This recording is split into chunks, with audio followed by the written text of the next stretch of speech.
الرجیم بسم اللہ الرحمن الرحیم الحمدللہ الصلاۃ والسلام علی رسول اللہ وآلہ آل اللہ لا سیما بقیت اللہ اما بعد فقد قال اللہ سبحانہ تبارک و تعالی بسم اللہ الرحمن الرحیم ولا تحسبن الذین قتلوا فی سبیل اللہ امواتا بل احیاء عند ربہم یرزقون۔ یہ آیت کریمہ ہر وہ شہید جو اللہ کی راہ میں جس نے اپنی جان کی قربانی دی ہے اس کے لیے اعلان قدرت ہے کہ تم اس کو مردہ مت خیال کرنا، بلکہ وہ شہید ہے اور اللہ کی جانب سے اس کو رزق ملتا ہے، اور وہ ایسا زندہ ہے کہ جو دنیا والوں کو حیات کا درس دیتا ہے، حیات کے اصول سکھاتا ہے، زندگی کیسے کی جائے، زندگی کیسے بسر کی جائے۔ یہ تمام چیزیں ہم کو اس کربلا کے جیالوں سے ملتی ہیں۔ آج جناب ظاہر بن عمرو کندی ہیں، یہ کربلا میں انہوں نے اپنا وہ کردار ادا کیا ہے کہ جو ایک علی بن ابی طالب کے چاہنے والے کے ساتھ تھے اور ان کے غلاموں میں ان کا شمار ہوتا تھا۔ ان کا نام ہے عمر بن حمق، کہ جو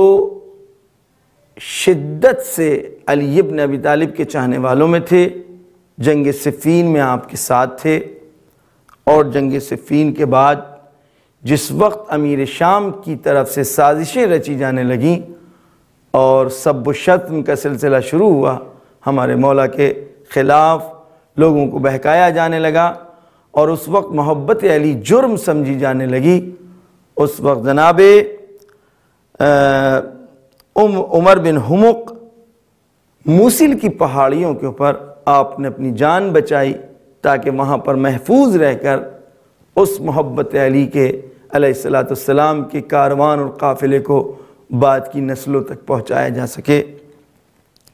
جناب عمر بن حمق جب وہاں موصل کی پہاڑیوں پر تھے تو جناب ظاہر بن عمرو کندی کے جن کے سلسلے میں ہمیں گفتگو کرنا ہے، یہ آپ کے ہمراہ تھے ایک نقل کے مطابق، اور ایک نقل کے مطابق آپ کوفے ہی میں رہے، اور جناب در واقع عمر بن حمق نے موصل کی طرف پناہ لی اور یہاں اپنے ان ساتھی کو غلام کو چھوڑ دیا۔ ہم غلام کہنے سے اس لیے پرہیز کر رہے ہیں کہ کربلا کے ان جیالوں نے کہ جن کے ساتھ یہ موالی بھی تھے، وہ درس پیش کیا ہے اور آقا کا تصور ختم کر دیا ہے، لہذا ایک ہمراہی، ایک ہمدم، ایک ساتھی، ایک شاگرد کی حیثیت سے اہل بیت کے چاہنے والوں نے اور خود اہل بیت نے سب سے پہلے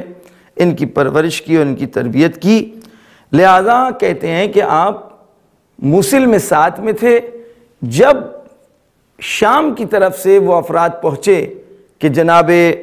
عمر بن حمق کو گرفتار کر لیا جائے اور قتل کی نوبت آ گئی، تو جناب عمر بن حمق نے اپنے ان ساتھی یعنی جناب ظاہر بن عمرو کندی سے کہا کہ تم اپنے آپ کو بچاؤ، اس لیے کہ تمہاری ضرورت ہے۔ اب آپ دیکھ لیں کہ اہل بیت کے چاہنے والوں کا جو ہدف زندگی ہے وہ کیا ہے،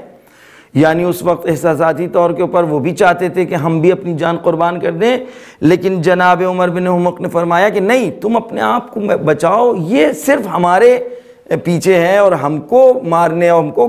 گرفتار کرنے کے لیے آئے ہیں۔ لہذا کہتے ہیں کہ جناب ظاہر بن عمرو کندی نے اپنے آقا، اپنے مالک کے کہنے کے مطابق یا اپنے اس استاد کے کہنے کے مطابق کہ جس سے درس ولایت اور محبت علی علیہ السلام حاصل کیا تھا، آپ نے اپنے آپ کو بچایا اور آپ کوفے میں تھے، کوفے میں رہے، اور کربلا کے اس واقعے میں آپ نے اپنی جان کی قربانی پیش کی ہے۔ یہاں پر ملتا ہے کہ جناب ظاہر بن عمرو کندی انہوں نے اپنی شہادت کربلا کے میدان میں پیش کی۔ اب آپ دیکھیں کہ اس کا اثر کیا ہوا، وسیع اثر، یعنی اتنی بڑی قربانی کا اثر نسلوں کے اوپر۔ اگر کوئی اہل بیت کے لیے کام آ گیا، اہل بیت کے لیے کام آ رہا ہے، ان کے ہدف کے لیے، ان کی محبت اور ان کی ولایت کے اوپر، تو خداوند عالم کی طرف سے جو سعادت نصیب ہوتی ہے وہ یہ کہ آپ کے پوتے جناب محمد بن سنان کہ جن کا حدیث میں ایک بڑا نام ہے، آپ محدث تھے، راوی تھے، آپ نے 2 اماموں کی شاگردی اور 2 اماموں کی صحبت اختیار کی، ملی، آپ کو نصیب ہوئی۔ آپ اصحاب امام کاظم علیہ السلام اور امام رضا علیہ السلام میں آپ کا شمار ہوتا ہے، یہ اس کا اثر ہے۔ سن 60 ہجری میں مکے کے لیے آپ بھی روانہ ہوئے، یعنی جناب ظاہر بھی گئے ہیں اور ادھر امام حسین علیہ السلام ہے، لہذا وہاں پر آپ نے امام حسین علیہ السلام کی خدمت میں آئے ہیں اور شرف یاب ہوئے ہیں، اور اس کے بعد یہ سلسلہ جاری رہا یہاں تک کہ کربلا کے میدان میں روز عاشوراء وہ جو پہلا حملہ ہوا کہ جس میں تقریباً 40 آپ کے جانثار اور ساتھی شہید ہوئے ہیں۔ میں یہ بھی بات آپ کے سامنے عرض کرتا چلوں، اپنے جوانوں کے سامنے، اپنے دوستوں کے سامنے، کہ آغاز جنگ شروع میں جو ہوئی، جنگ کی ابتدا اس طرح ہوئی کہ ایک ایک کر کے ادھر سے آتا تھا شام کے لشکر کی طرف سے، اور ادھر امام حسین علیہ السلام کی طرف سے جاتا تھا، اور ان سب لوگوں کو ایک ایک کر کے واصل جہنم کرتا جا رہا تھا۔ یک حجاج جو ان کی طرف کا گویا ایک فرد ہے، سپہ سالار ہے، اور خود عمر سعد، اس نے ایک ساتھ اعلان کیا، آواز دی کہ اگر تم ایک ایک کر کے ان کے سامنے جاتے رہے تو یہ تم سب کو قتل کر دیں گے، اس لیے کہ تم کو نہیں پتہ ہے کہ کس حوصلے اور ہدف سے یہ میدان میں آئے ہیں، لہٰذا ایک ساتھ ان پر حملہ کرو۔ عمر سعد نے بھی اس مشورے کی تائید کی، اور ایک ساتھ جو حملہ ہوا کہ جس میں ظاہر ہے اب جو جانثار تھے امام حسین علیہ السلام کے، ان کا ہدف، ان کا مقصد یہ رہا ہوگا کہ جب تک وہ ہیں اس وقت تک خاندان اہل بیت پر کوئی آنچ نہ آنے پائے، حرم اہل بیت پر کوئی آنچ نہ آنے پائے، اور ایسا ہی ہوا کہ جس میں 40 لوگ گویا درجہ شہادت پر فائز ہوئے۔ تاریخ نویسوں نے حتیٰ جناب ظاہر کو اصحاب رسول میں بھی بیان کیا ہے، کیونکہ جناب عمر بن حمق یعنی جن کے پاس آپ تھے، یعنی جو آپ کے مالک تھے، آقا تھے، کیونکہ وہ رسول خدا کے ساتھ رہے ہیں اور صفین میں علی ابن ابی طالب علیہ السلام کے ساتھ تھے، لہذا منتہی اعمال نے حتیٰ یہاں تک ذکر کیا ہے کہ صلح حدیبیہ اور جنگ خیبر میں بھی یہ شریک تھے، اور اصحاب شجرہ میں بھی ان کا شمار ہوتا ہے۔ اس کے بعد جو سلسلہ آتا ہے گویا جناب ظاہر بن عمرو کندی کے بعد جس شہید کا سلسلہ قبیلہ کندہ میں آتا ہے، وہ جناب یزید بن زیاد کندی ہیں، اور اس کے بعد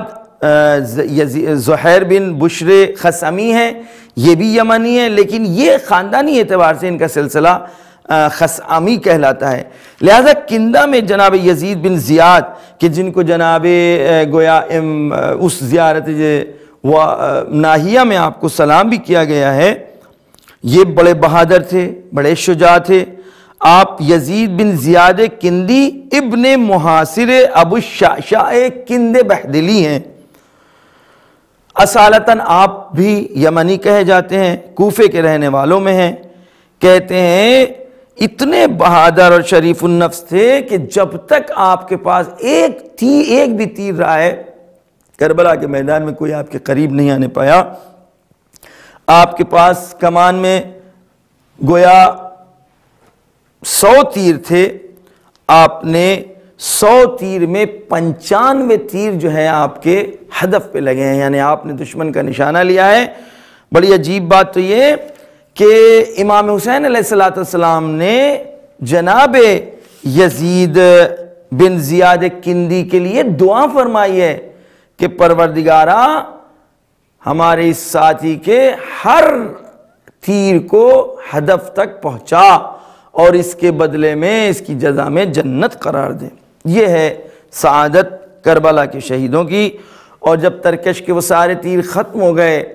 اب آپ نے اپنا خنجر جو آپ کے پاس تھا وہ لے کر کے میدان میں آپ اترے اور آپ نے حملہ کیا، اور اس طرح کا رجس پڑا جو تولا اور تبرہ دونوں کے اوپر گویا مشتمل تھا۔ آپ فرماتے ہیں انا یزید و ابی محاصر، مخفف آپ نے میرا نام یزید اور میرا باپ محاصر ہے،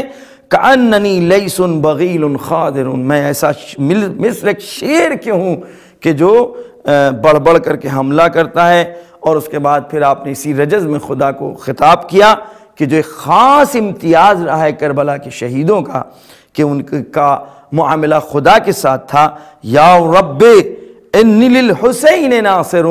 اے میرے پروردگار میں حسین کا مددگار ہوں، اے میرے پروردگار ولابن سعد تارک وحاجر، میں یہیں سے اعلان کر رہا ہوں میرا کوئی رابطہ ابن سعد سے نہیں ہے، میں اس کو طرد کر رہا ہوں، چھوڑ رہا ہوں اور اس سے منہ موڑ رہا ہوں اور اس کا انکار کر رہا ہوں۔ پہلے یا رب انی للحسین ناصر، یہ تولا کا اعلان ہے، محبت کا اعلان ہے، ہمراہی کا اعلان ہے، نصرت کا اعلان ہے، اور دوسرے یعنی آخری مصرعے میں اظہار براءت ہے دشمن اہل بیت اور دشمن خدا سے۔ حتیٰ آپ کا بھی نام بھی کہتے ہیں، محدثین میں لیا جاتا ہے، اور زیارت نہیہ میں آپ کو السلام علی یزید ابن زیاد محاصر الکندی کہہ کر کے سلام آیا ہے۔ آئیے ہم لوگ بھی مل کر اپنے اس زیارت نہیہ کے اس جملے کی دوبارہ تکرار کرتے ہیں، السلام علی یزید ابن زیاد محاصر الکندی، ہمارا سلام ہو، ہمارے ماں باپ کا سلام ہو، ہمارے دوستوں کا سلام ہو، اور تمام ذوی الحقوق ذوی الاحسان کا سلام کربلا کے ایک ایک شہید پر